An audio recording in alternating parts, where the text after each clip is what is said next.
pausadamente, corretamente, obedecendo toda a pontuação gráfica, como tem que ser. Qual é a diferença? Por que todo mundo aplaudiu você de pé? Por que você conseguiu fazer com que as pessoas se emocionassem? Aí o Senhor disse para ele: você conhece o salmo do pastor, e eu conheço o pastor do salmo. O que Deus quer de mim e de você, querido, é que nós conheçamos Deus como Ele é. Ele não quer que nós ouçamos somente as histórias de Davi. Ele não quer que nós somente olhamos para aquilo que diz a palavra de Deus e vemos como uma coisa muito longe, muito distante. Mas Ele quer que nós experimentemos também as vitórias que Davi teve, as vitórias que Moisés teve, as vitórias que Josué teve, as vitórias que Pedro, que Paulo, que todos os discípulos que estão aqui nessa palavra tiveram. As vitórias que estão aqui são para mim, são para você. Basta somente você acreditar. Então, em primeiro lugar, eu queria dizer para você que nós precisamos ser como Davi, um homem, uma pessoa, um jovem de fé. A Bíblia diz em 1 João, capítulo 5, verso 4, que todo aquele que é nascido de Deus vence o mundo. Esta é a vitória que vence o mundo, a nossa fé. O que vai trazer vitória na sua vida, querido? A sua fé. O que vai trazer vitória para mim? A minha fé. Naquilo que eu creio, é aquilo que eu acredito, é aquilo que eu vou experimentar. Um sábio disse certa vez: aquilo que você diz que é, é. E aquilo que você diz que não é, não é. Jesus disse: se creres, verás a glória de Deus. Talvez você está aqui nessa noite passando por situações que não tenham aparentemente soluções.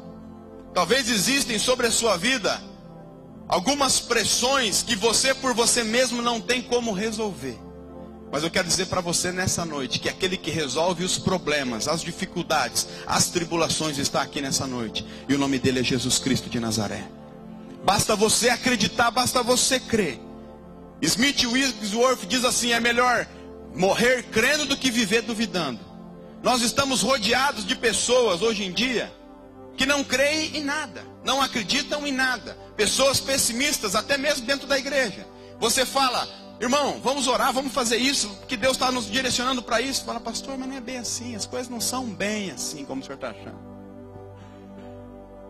Não sei se você já se deparou com pessoas assim. Se você se deparou, não olhe agora, tá? Ah, vocês estão acordados então, né? Existem pessoas que nada muda. Não adianta você falar: vamos fazer. Não, não dá. Não adianta, nada muda. Pessoas pessimistas. Eu tenho tirado para mim que pessoas que não creem naquilo que eu creio, que não acreditam naquilo que eu acredito, e que querem fazer algo contra aquilo que diz a palavra de Deus, não crendo naquilo que diz a palavra de Deus, eu tenho procurado me afastar. Existe um ditado aí fora que diz assim: me dizes com quem andas, que eu te direi quem? A Bíblia diz que as más companhias corrompem os bons costumes.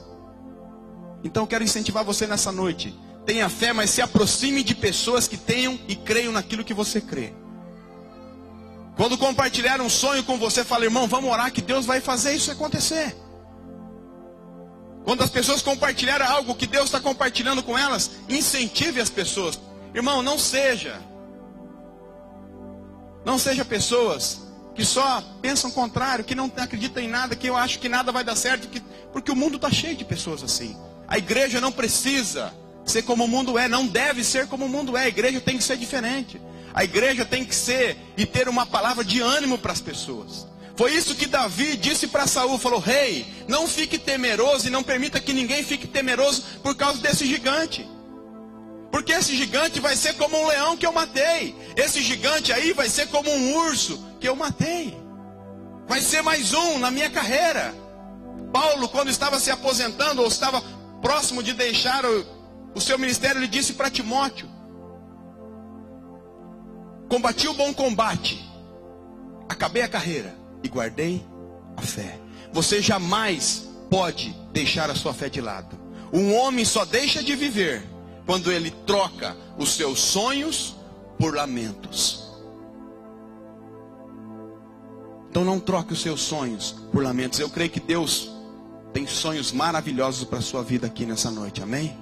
Eu creio que existem pessoas aqui que vão romper ministerialmente, emocionalmente, como pessoas, como família, como pais, como filho, em Deus. E nós vamos ver o sobrenatural de Deus, querido. É isso que Deus tem compartilhado no meio das dificuldades, no meio das lutas. Que quando nós passamos por tormento, por dificuldade, por tribulação, a nossa vitória é muito maior. Meu filho está deitado ali enfermo. Mas eu creio que Deus vai me dar a vitória em nome de Jesus. O diabo se levanta, mas quando ele se levanta para cair, querido. Nada vai poder nos parar quando nós confiamos e cremos que Deus está nas nossas vidas. Que Deus é o autor e consumador através de Jesus da nossa fé. Não interessa aquilo que dizem as pessoas.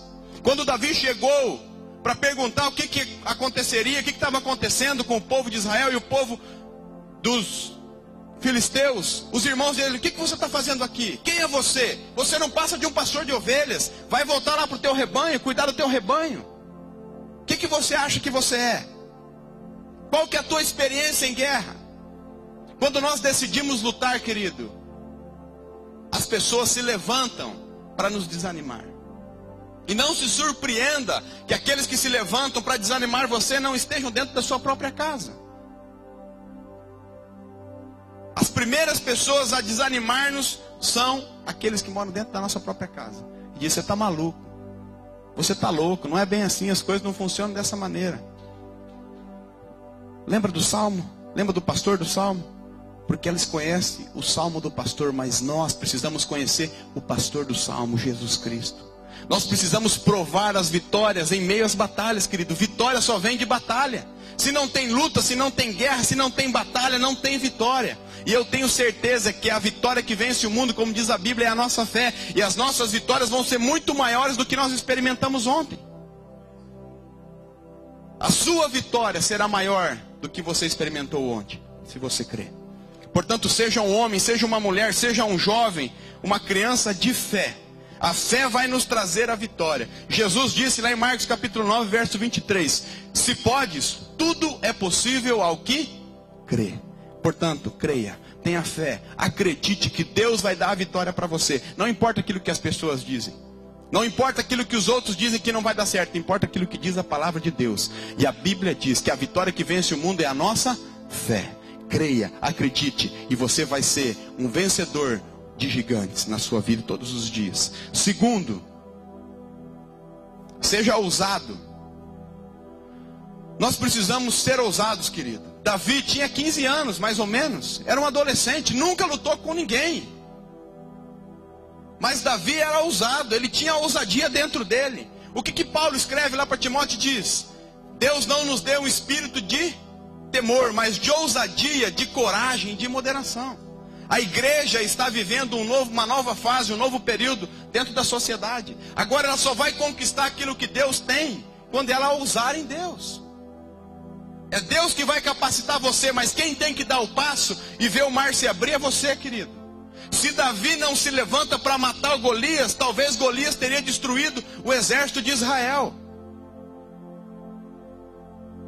E muitas vezes nós olhamos como o mundo, como as pessoas, como os seres humanos olhamos. Deus não olha para a sua aparência, Deus não olha para o seu conhecimento, Deus não olha para a sua experiência. Deus olha para o seu coração.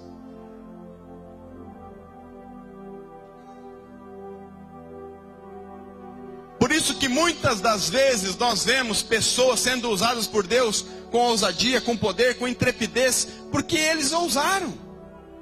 Eles não ficaram esperando alguém dizer: não, você é bom, você sabe, você pode. Não, eles ousaram em Deus. E o que a igreja precisa entender nessa noite, nesses dias, nessa fase que ela está vivendo, nós como cristãos, é que nós precisamos ousar em Deus. Nós precisamos ver o sobrenatural de Deus acontecendo. Eu tenho certeza que eu vou ver no meio da minha geração, e você também, e não vai demorar muito, as pessoas entrando pelaquela porta, chorando por causa da presença de Deus, precisando de arrependimento. Não, você não deve ter me ouvido, eu acho que você não ouviu. Vou até tomar um gole d'água. Querido, Deus é um Deus de poder, amém? Deus é um Deus de milagres, amém? O maior milagre não é um cego enxergar. O maior milagre não é um coxo